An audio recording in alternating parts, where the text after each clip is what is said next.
A Samantha acabou de falar.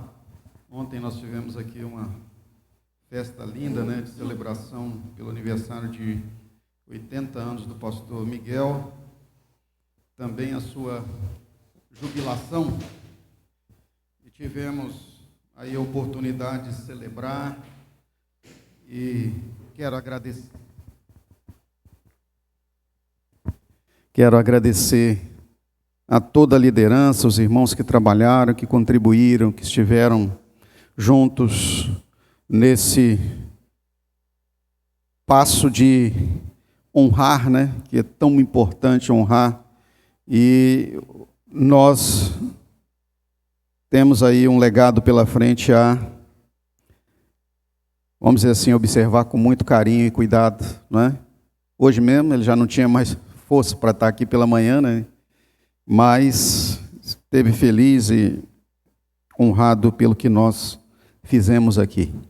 Vamos abrir as nossas Bíblias, por gentileza. Livro do Gênesis. O capítulo é o 26. Versos 12 a 14.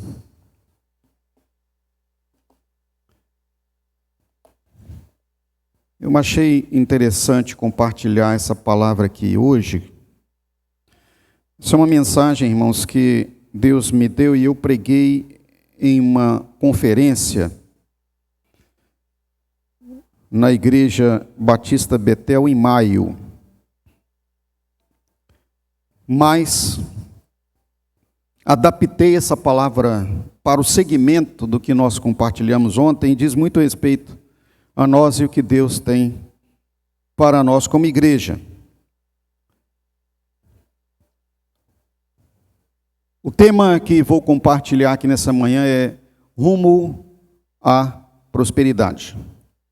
Não é baseado em teologia da prosperidade, mas é bíblico. E creio que será importantíssimo para a sua vida, como foi para mim a meditação desta palavra. Gênesis capítulo 6, versos 12 a 14 diz: E semeou Isaque naquela mesma terra, e colheu naquele mesmo ano, 100 medidas, porque o Senhor o abençoava. E engrandeceu-se o homem, e ia enriquecendo-se, até que se tornou muito poderoso. E tinha possessão de ovelhas e possessão de vacas, e muita gente de serviço, de maneira que os filisteus o invejavam. Amém. Pode sentar, amados.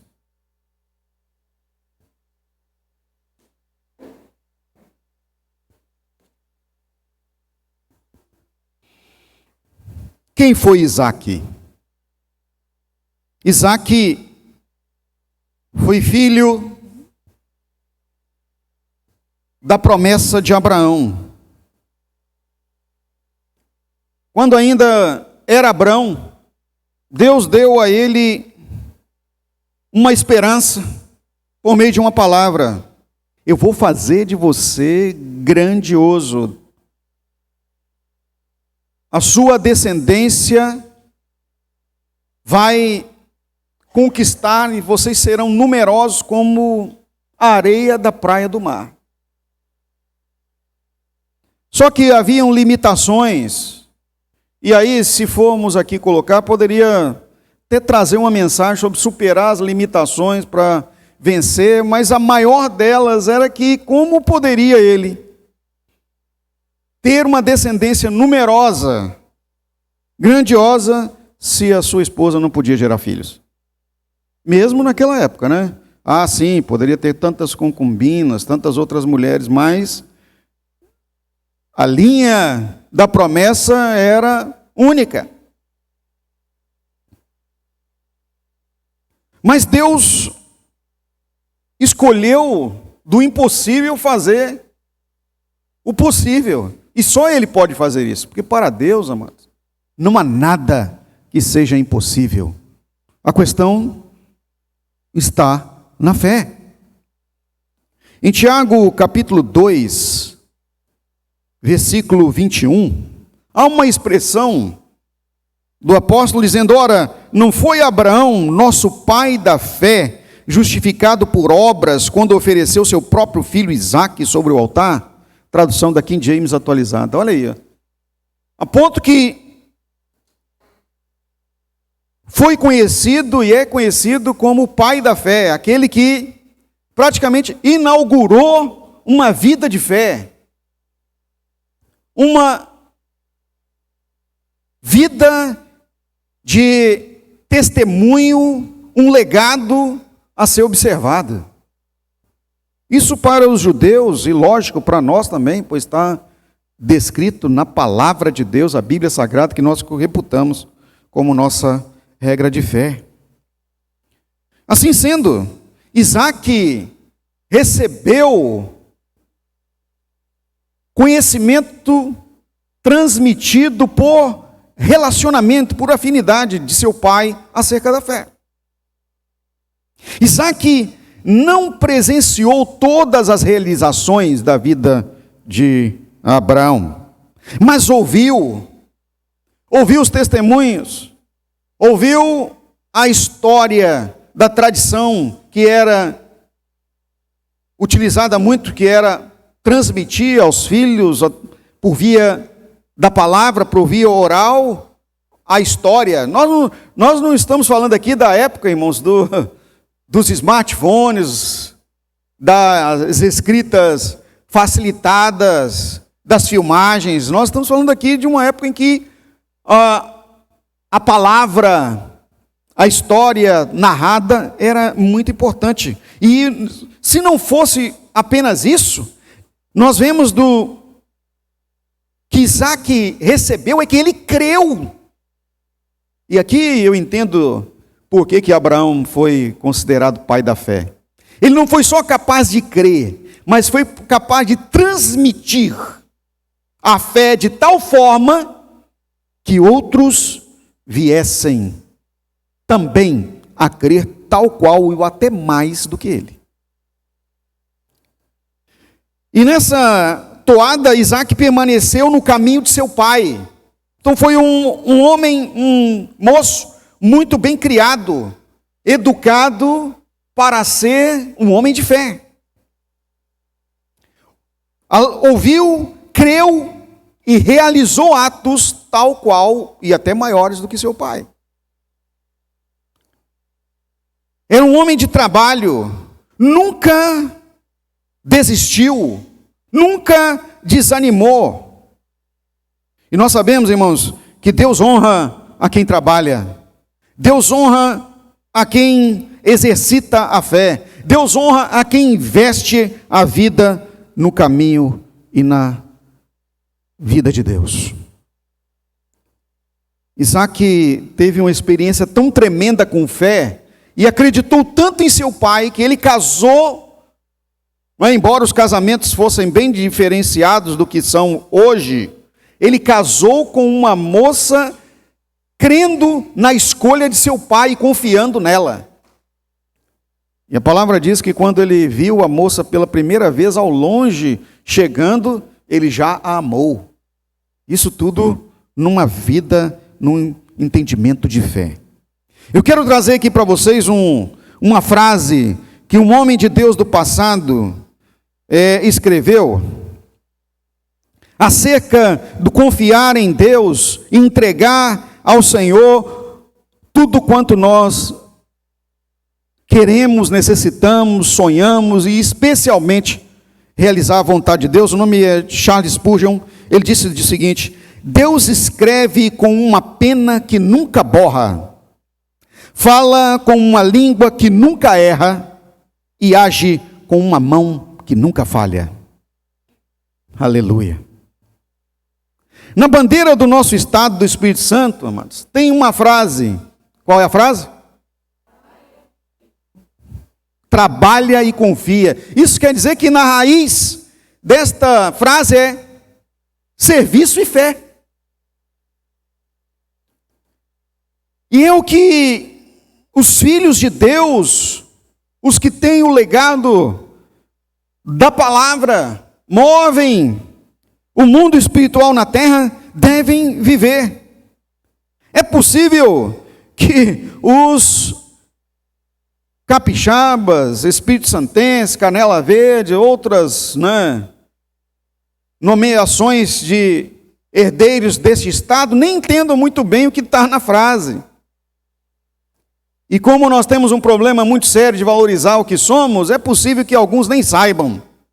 Mas uma coisa é certa, para nós que somos os filhos de Deus, trabalho, ou seja, ministério e fé, deve ser a nossa vida. Não pode estar apenas numa frase, tem que ser a nossa atitude, tem que ser a nossa vida, tem que ser a história da nossa caminhada. Agora, a questão de fundo que da mensagem de hoje aqui temos que pensar é a crise que nos leva rumo a uma vida de prosperidade, a trabalhar e confiar, a entender que a nossa vida é de ministério e fé, mas no senso comum da igreja, no igrejês, uma fala muito utilizada e advém de uma incompreensão que eu quero sanear aqui para a sua vida nesta manhã é a seguinte questão: qual a vontade de Deus para a minha vida? Meu Deus, quanta gente pergunta isso. Quantos ficam paralisados no ministério e na fé exatamente por não entenderem e não conhecerem e não terem nenhuma noção de que esta pergunta é totalmente equivocada. A vontade de Deus para a nossa vida, irmãos, ela é clarificada nas Escrituras, ou seja, está muito evidente. Em Romanos capítulo 12, nos versos 1 e 2, o apóstolo Paulo, já tratando a igreja de Roma, e esse texto aqui, repetidas vezes, eu trago a conhecimento para que nós possamos até gravar. Ele disse o seguinte: rogo-vos, pois, irmãos, pela compaixão de Deus, que apresenteis os vossos corpos em sacrifício vivo, santo e agradável a Deus, que é o vosso culto racional.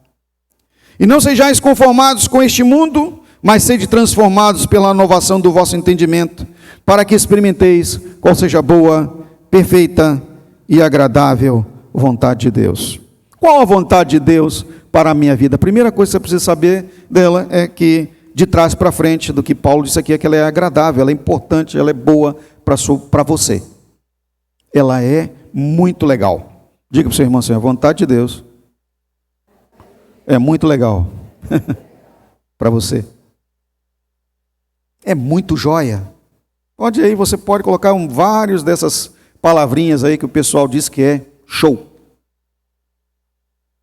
Por que então que temos tanta dificuldade até de reconhecer a vontade de Deus? Diz aqui, ela é perfeita também. Ela também é boa. Tudo tropeça numa questão, irmãos. Nós precisamos de um tratamento profundo para entender e compreender e saber a vontade de Deus. O apóstolo Paulo, falando acerca de como ele conheceu, como ele chegou à vontade de Deus, é outro texto que eu cito inúmeras vezes, está em Gálatas capítulo 2, versículo 20. Eu já estou crucificado com Cristo e vivo não mais eu, mas Cristo vive em mim.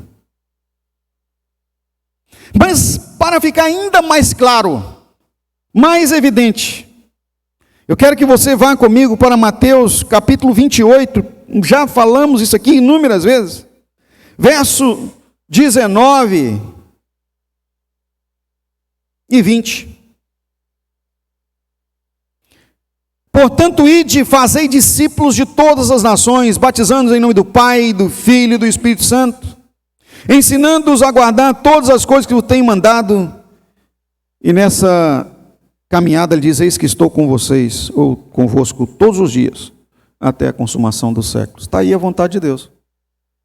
Fazer discípulos de todos quanto Deus trouxer até você. Mas, para fazer discípulo é preciso ser discípulo. Para multiplicar discípulo, só discípulo multiplica discípulo. Não se tem condição de multiplicar aquilo que você não é. Eu e a pastora Elia estávamos conversando agora pela manhã, antes de vir para o culto. Ninguém pode multiplicar ou produzir o que não é. Uma laranja, mesmo que seja amarelinho, bonitinho, nunca vai dar mexerica. É ou não é verdade? Um pé de laranja não tem como. Agora imagina um pé de jaca dando uva. Isso é uma anomalia impossível aos olhos humanos. Só teria uma condição de um pé de jaca dar uva. Será que você sabe responder? Nem enxerto não é capaz. São totalmente antagônicos, não tem condição. Só um milagre, uma intervenção divina para falar algo que ninguém pode imaginar. Então só Deus, por exemplo, pode transformar um bode numa ovelha. Só Ele é capaz de fazer isso. Ele é capaz. Então nós estamos em um tempo, queridos, em que formatar, produzir uma herança de fé está difícil. Poucos dias atrás eu estava ouvindo um documentário de um psiquiatra que já até faleceu, e um homem também psicólogo famoso, e ele falando da geração que nós estamos formatando para o futuro. É possível que alguns de vocês conheçam Samitiba, faleceu já. Mas ele estava falando acerca de como nós estamos com uma geração perdida, porque os pais foram perdidos. Uma geração que veio dos rebeldes, dos que lutaram contra a cultura, mesmo depois percebendo o erro que cometeram, não foram capazes de trazer de volta a linha, de colocar de novo nos trilhos. Pais que não educaram os filhos, terceirizaram para as escolas, entregaram na mão dos estados, dos governos, porque não queriam o compromisso de educar. Irmãos, a pior coisa que pode fazer em uma família é você terceirizar a educação. E se terceiriza de várias formas. Os que têm muito dinheiro para os profissionais do cuidado, que são as babás, os cuidadores, não é? Porque educar é difícil. Aqueles que terceirizam, não é? Os mais pobres que terceirizaram para as escolas, para o sistema educacional corrompido, não é? Aqueles que terceirizaram também para os parentes, ou largaram terceirizados para o mundo. Como cuidar bem de uma família de filhos para que venhamos a ter uma geração que entenda que Deus tem algo para fazer? Irmãos, aí cabe a igreja. Nós temos uma responsabilidade tremenda como igreja de buscar reconduzir nossos filhos para o conhecimento da vontade de Deus, a nossa família. E nisso, o melhor lugar, a educação mais abençoada que possamos, ou que venhamos a ter a possibilidade de dar, é na convivência, na comunhão com o reino, na igreja. Nossos projetos aqui na Igreja Batista Vitória dizem respeito de convivência dos nossos jovens, nossos adolescentes, para que eles venham a tomar o nosso lugar Porque não será a escola, não será uma boa carreira, não serão os governos, nada disso você pode garantir que você terá filhos que entenderão a vontade de Deus para a sua vida. É na convivência, é na comunhão. Mas se não oportunizarmos, se não trabalharmos para que nossos filhos considerem o reino de Deus, o estar com o Senhor, a igreja, como mais importante na vida deles do que até bons estudos e boa carreira, eles não terão bons estudos e não terão boa carreira. Podem até, entre aspas, na aparência do mundo, serem prósperos, mas o problema atual, real, que está sendo vivido pelo mundo, não será tratado. E nós sabemos. O problema emocional, o problema psicológico, o problema da dor interior que as pessoas estão sofrendo. Só Jesus pode nos tratar. Portanto, o conhecimento da glória de Deus ou da vontade de Deus em nossa vida, irmãos, ela vai de encontro a entender o seguinte, que nós estamos aqui para amar a Deus, glorificar o seu nome e multiplicar a vida de Deus nas outras pessoas, como nós acabamos de ler. Temos um propósito, multiplicação de pessoas comprometidas com o reino de Deus, tal qual nós somos. E precisamos nos tratar e nos submeter a esse tratamento, porque só vamos multiplicar se assim o formos. Como diz aqui o apóstolo Paulo, pessoas dadas a um sacrifício vivo. Pessoas abdicadas de si mesmo para viver uma vida separada do mundo, santos. Pessoas que agradam a Deus em sua maneira de viver, ou seja, prestam culto constantemente ao Senhor, em todo lugar onde estão. Mas não é um culto sem a mente, sem conhecimento, não. É proposital, é intencional, é racional. Onde eu estou, eu tenho que ter a intenção e agir antecipado, para que o nome de Deus seja glorificado. E para isso eu preciso vigiar, para isso eu preciso orar, para isso eu preciso ter uma vida honesta e digna.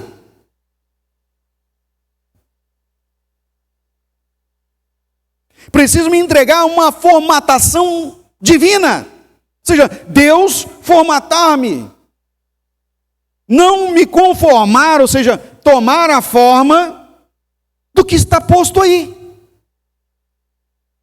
É um enfrentamento muito grande.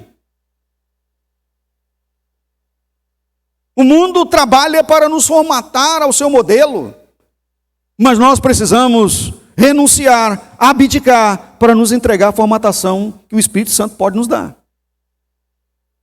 E formatação divina, irmãos, é um aprimoramento de nossa vida espiritual por meio de treinamento, estudo, tratamento profundo. E eu já compartilhei com vocês aqui, algum tempo atrás, Romanos capítulo 5, versos 3 a 5, falando da escada que nos aproxima do amadurecimento espiritual. Olha o que diz Romanos capítulo 5, do verso 3 a 5. E não somente isto, mas também nos gloriamos nas tribulações, sabendo que a tribulação produz a paciência. Repita comigo, paciência é o primeiro degrau. Então, lembra bem disso, queridos. Quando nós estamos sendo tratados por Deus, Ele vai permitir que nós venhamos a enfrentar as tribulações. Porque a tribulação faz com que nós venhamos a amadurecer e subir o primeiro degrau. Vez ou outra, um tempo atrás, até brinquei aqui numa mensagem, né? Tem gente que ora assim, Senhor, me dá paciência. Ou então só, na hora da braveza, só diz, me dá paciência. Beleza, vai vir mais problema. Você precisa de paciência. Então, Deus vai te dar uma tribulaçãozinha, para que você possa ser treinado e receber a paciência. Não é isso? Mas aqui ainda diz o apóstolo falando, e a paciência, a experiência. Então já que você conseguiu subir o primeiro degrau, passou por situações similares, quando vier uma situação novamente similar àquela, você, já alcancei entendimento para sair dessa. Então você tem experiência. É Deus nos tratando. Não para aí, o segundo degrau é da experiência, da perseverança, mas vem ainda a esperança, e a experiência é a esperança. Ou seja, quando você chega no alto grau do amadurecimento espiritual, tudo está na mão de Deus. Não importa o que eu vou e o que eu estou enfrentando aqui, o importante é que eu tenho garantido no Senhor a estabilidade, o equilíbrio, a glória eterna. Aleluia. A esperança não traz confusão, diz o apóstolo Paulo, porquanto o amor de Deus está derramado em nossos corações pelo Espírito Santo. O amor de Deus, ou seja, o Senhor Jesus, Deus é amor, 1 João 4,8, está permeando as nossas emoções, e isso é um trabalho do Espírito Santo, que está escrito em Gálatas capítulo 5, versículo 22, não somos nós que produzimos equilíbrio, mas é o Espírito Santo em nossa vida que produz o fruto domínio próprio. O missionário, um pastor inglês chamado Hudson Taylor, abriu mão de toda a sua vida para investir no crescimento da igreja na China. Disse o seguinte: aprender o que Deus quer nos ensinar no meio da dificuldade é mais importante até do que sair dela. Ou seja, aprender o que Deus está nos dando em meio à tribulação é muito mais importante do que você superar a tribulação. Não adianta nada você sair da tribulação sem tirar o conhecimento que Deus quer te dar. E se tem alguém que sabe falar de tribulação e soube falar de dificuldade, foi esse homem, irmãos. Foi pregar o evangelho, perdeu a sua esposa pelo amor ao evangelho, perdeu tudo quanto tinha, foi deserdado de sua família bilionária na Inglaterra, por amor à causa missionária. A transformação de mentalidade é o que nós precisamos, e isso é uma grande batalha, mudar a forma como pensamos, ou que fomos condicionados a pensar.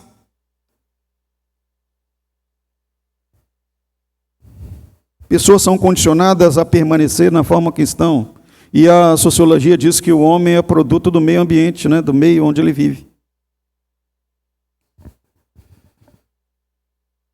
Como tirar alguém da destruição para a salvação? Não pode ser nosso trabalho, irmãos, e nunca será. Mas é o trabalho do Espírito Santo, que é Ele que convence o homem do pecado, da justiça e do juízo. Mas o nosso papel é compartilhar a verdade de Deus, para que essa mensagem confronte. A grande batalha que enfrentamos neste tempo, queridos, é no território da mente. Está aqui. Pessoas condicionadas, e veja que nós estamos numa linha tênue, e isso vai piorar, é a minha visão pequena em relação a isso, quando se trata da tal da inteligência artificial. Pessoas condicionadas a isso, vão parar de pensar por si mesmas. Isso já está acontecendo aos montes. Na minha área, então, do advogado, não tem mais, ou não vou dizer que não tem mais, mas já diminuiu muito advogados pensadores, homens que pensam, porque jogam lá o que precisam na inteligência artificial e já sai a peça pronta. Não pensam mais. E alguns até dizendo, a inteligência artificial faz melhor do que o ser humano. Não faz. Ela não cria, ela apenas busca do que já tem para fazer alguma coisa. Deus deu a nós a capacidade, mentalidade, a nossa condição para pensar, criar pensamentos. Perceba que a nossa luta é mesmo nesse estado espiritual que influencia o carnal. E a palavra de Deus diz que a nossa luta não é contra a carne, não é contra o sangue, mas assim contra os principados, as potestades, as hostes espirituais da maldade. Estão condicionando o carnal à destruição. Em João capítulo 10 fica bem claro, a palavra de Deus fala lá que o Senhor disse, Ele vem, eu vim para que vocês tenham vida e vida em abundância, mas fala acerca do trabalho destruidor que vem senão roubar, matar e destruir. E quando falamos desse destruidor aqui, mesmo que por analogia do homem pervertido, é uma ação espiritual. Tudo que temos que enfrentar, as limitações, as dificuldades, irmãos, está no terreno primeiro da mente. Na maioria das vezes o que vem em primeiro lugar é, eu não vou conseguir, não sou capaz, isso não é para mim, eu já vi tanta gente falando assim, não dá a minha mente não alcança isso. São limitações que nós mesmos colocamos para não nos esforçar e não investir o suficiente para avançar. E isso freia a possibilidade de prosperidade. Quantos deixam de estudar para avançar na carreira porque acreditam que são incapazes? Fato hoje, e aqui tem alguns que dizem isso, não importa a idade que eles... eu não sou capaz de entender como funciona um celular. Tem gente que tem até medo de clicar em alguma coisa, colocar o dedo e destruir o celular. É ou não é verdade? Nem vou perguntar quem tem não aqui não, porque... E daí se você aprendendo, se apertar alguma coisa que destruir aqui, instala de novo. Você sabe por que a criança de 2, 3 anos de idade mete o dedo e não está nem aí? Porque ele não está preocupado se vai estragar ou não vai. Ele quer ver alguma coisa mudando. Olha o segredo. Se você quer avançar, você precisa ver alguma coisa mudando. E precisa deixar que a sua visão enxergue a mudança para melhor. E a experiência nos diz que é pela experimentação que você vai conseguir. Faz, dá errado. Faz, dá errado.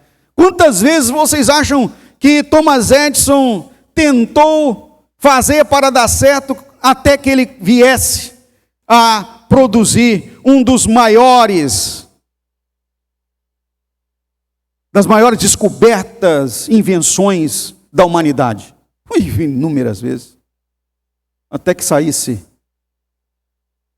a luz de uma lâmpada. Pensou nisso? Causa e erro, tentativa, é próprio da ciência, mas nós precisamos ir. Eu não vou fazer porque eu vou ficar reprovado, eu não vou conseguir essa matéria porque vai dar ruim, eu estou tão velho que eu não consigo mais ler, não consigo mais escrever. Para e olha, é possível. A batalha está na mente. E o segredo para a cura da nossa mente, sabe qual é, queridos? Deixar Jesus ser a nossa mente. Quando Jesus é a nossa mente, Cristo é o nosso cabeça, é a nossa mente.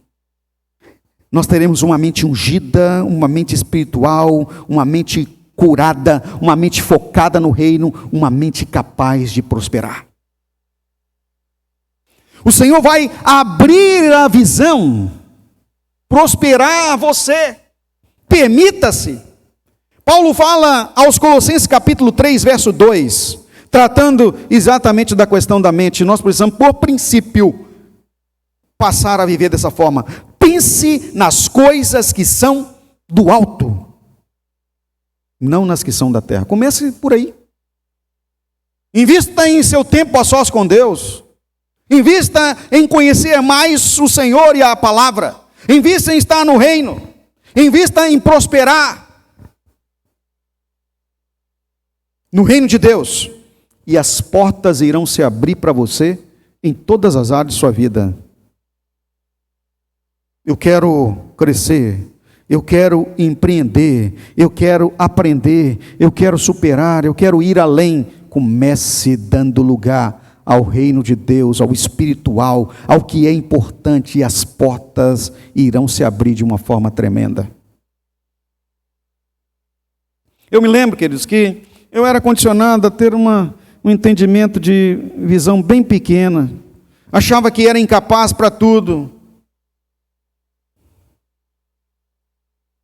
Fui fazer prova aqui no estado do Espírito Santo, na Escola Técnica Federal, e não passei. Aquilo arrasou comigo. Eu só tinha feito uma vez só.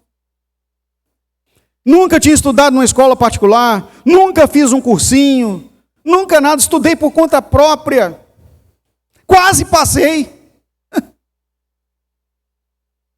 Numa época em que só tinha uma escola que tinha curso técnico no estado do Espírito Santo. Na minha época, sabe quantos eram as disputas? 24.000 alunos por vaga. E eu fiquei arrasado. Achei que eu era incapaz, que eu nunca ia estudar, que eu nunca ia ser capaz disso nem daquilo.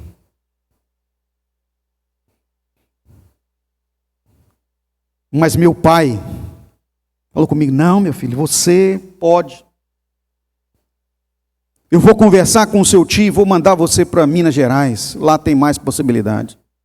E eu fui mesmo, na cara e na coragem, morar na casa de uma outra pessoa desconhecida para mim. E a primeira coisa que me aconteceu é que lá eu passei.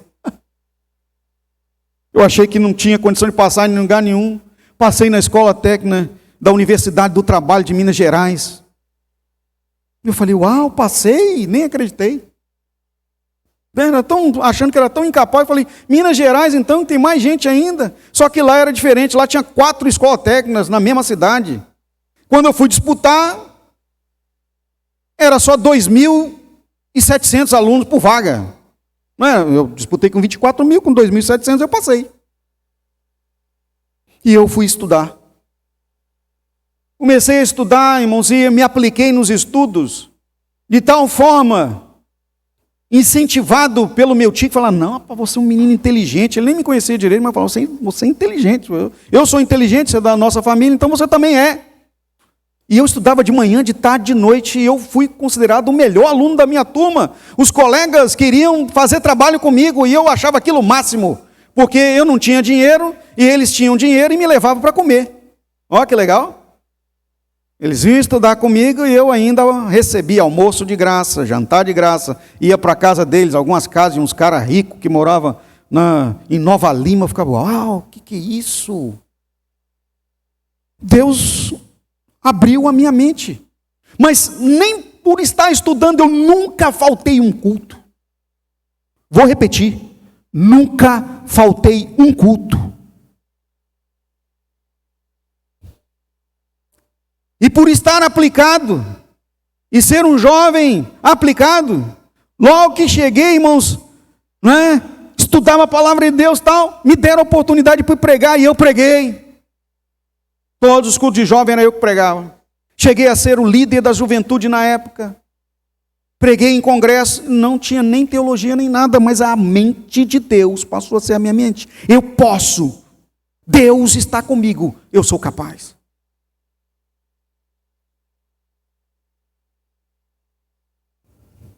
Quando voltei de Minas Gerais para cá, para estudar no seminário, eu já testemunhei isso aqui. Meu tio queria que eu fosse médico, falou: eu vou pagar medicina para você, mas Deus falou comigo: eu quero você na minha obra. Eu falei: primeiro eu vou fazer o seminário. Fui para o seminário batista, estudei, me apliquei. Saí do seminário batista, fui para a Universidade Federal do Estado do Espírito Santo, fiz filosofia. Abriu mais ainda a minha mente, porque muitos dos que estudaram comigo, que eram servos de Deus, ou se desviaram ou largaram o curso. Na minha formatura, uma pompa tremenda, só eu, da minha turma inteira de filosofia.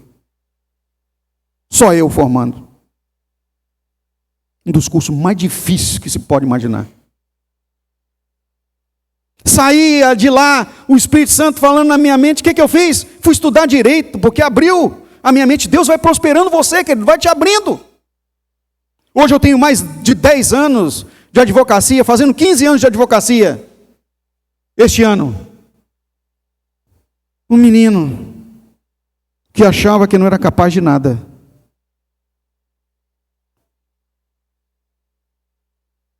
Eu quero trazer aqui uma palavra para você que Deus me deu.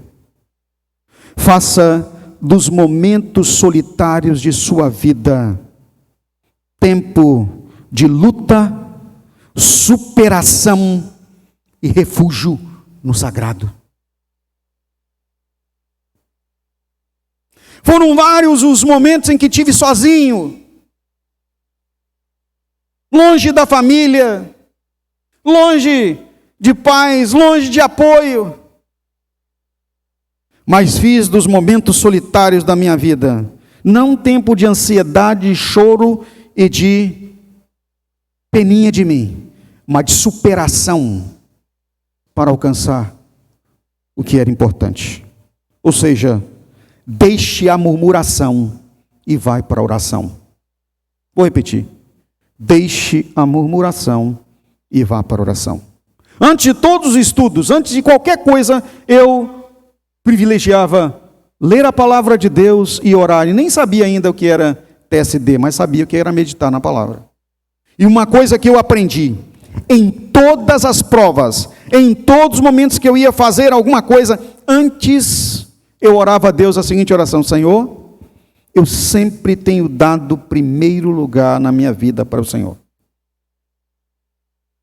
Sabe, Jesus, eu só espero agora que o Senhor olhe para mim e me dê um pouquinho do que o Senhor tem, para que eu possa superar esse momento. Me ajuda nessa prova.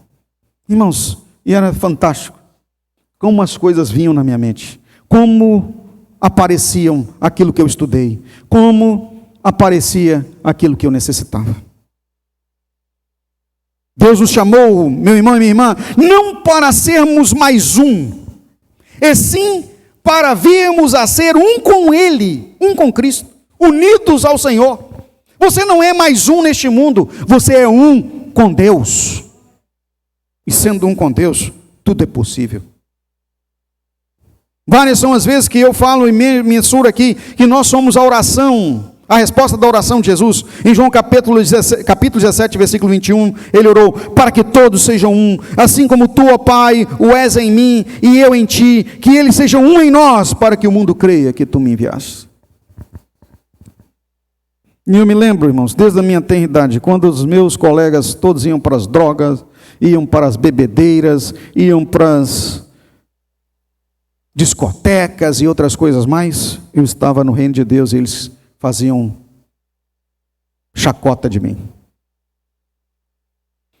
Vou falar uma expressão aqui bem chula, tá? Que eles falavam de mim, que eu era o crente da bunda quente. Era desse jeito. Mas a maioria deles hoje estão debaixo da terra. Outros estão no mesmo lugar. Outros eu encontro ainda com a vida destruída, casamentos destruídos e tudo mais, e eu só posso dizer a Deus: glória a Deus, porque a minha vida foi diferente. Essa oração de Jesus, irmãos, tem o objetivo de nos elevar ao patamar mais sublime da vontade de Deus para a nossa vida. Uma realidade espiritual de sermos unidos ao Senhor com a mente de Cristo. A resposta que somos à oração de Jesus é um objetivo de multiplicar discípulos.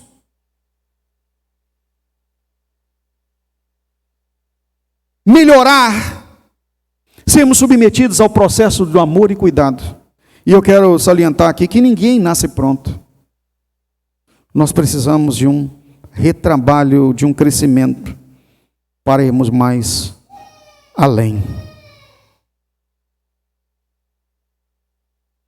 Para finalizar, que a hora não ajuda, um passo primordial para que possamos caminhar e ir à prosperidade, ou seja, rumo à prosperidade, não basta apenas ter informação acerca da vontade de Deus, é preciso nos submeter a essa vontade. Se chama obediência. Obedecer é muito melhor do que sacrificar. É muito melhor do que prestar culto sem consciência. Pois a obediência implica em reconhecimento de autoridade e conhecimento do que se está fazendo. O que Deus tem e quer para mim e para você é que nós venhamos a avançar. Eu quero solicitar a você, por gentileza, colocar-se de pé.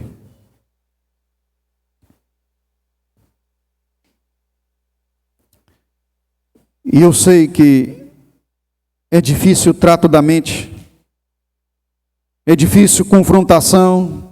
Às vezes pensamos que a palavra não é para nós, é para outro. Achamos que é para outra pessoa, fulano de tal tinha que estar aqui, outro tinha que ouvir isso. Ou talvez nem pensamos nada disso. Porque a mente pode estar bloqueada. Mas você pode fazer uma oração. Senhor, eu quero a mente de Cristo. Eu quero a mente saudável.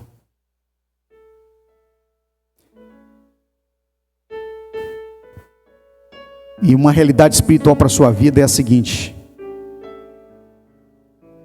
Deus tem muito mais para você do que você imaginou ou do que você está limitando. É a palavra dele que diz. Está expresso nas Escrituras, texto que eu gosto muito. Nem os olhos viram, nem os ouvidos ouviram, nem jamais passou pela mente humana, ou seja, a mente natural, o que Deus tem preparado para aqueles que o amam. E Ele ama você. Você quer viver uma realidade espiritual próspera e abençoadora que você não imaginou? Claro, quem não quer? Mas você precisa se desafiar. E a primeira coisa é decidir obedecer integralmente ao Senhor e fazer sua vontade. Então tem oportunidade. Todos os domingos, todos os cultos nós fazemos. Vamos orar juntos? Cada vez que você vem à frente é uma situação de oportunidade que você dá a Deus para trabalhar a sua vida. Enquanto nós estivermos louvando, vem aqui, vamos orar, ungir a sua vida.